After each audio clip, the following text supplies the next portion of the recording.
Assalomu alaykum. Tintuv qaysi vaqtlarda o'tkaziladi? Shuni batafsil o'rganib chiqamiz. Siz agar gumonlanish tariqasida ushlangan bo'lsangiz, surishtiruvchi tergovchi darhol sizni uy-joyingizni yoki avtomashinangizni tintuv qilishga o'tadi.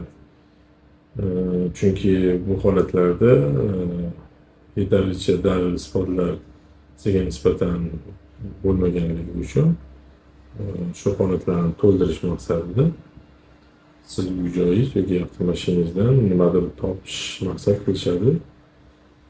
Shunda siz nimani ulardan talab qilishingiz kerak?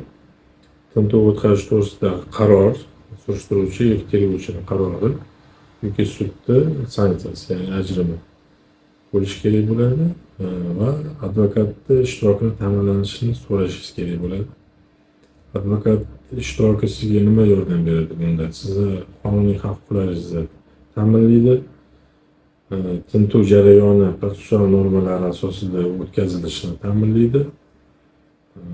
Chunki bunaqa hollarda ko'pincha tintuv siz tomonga rol o'ynamaydi.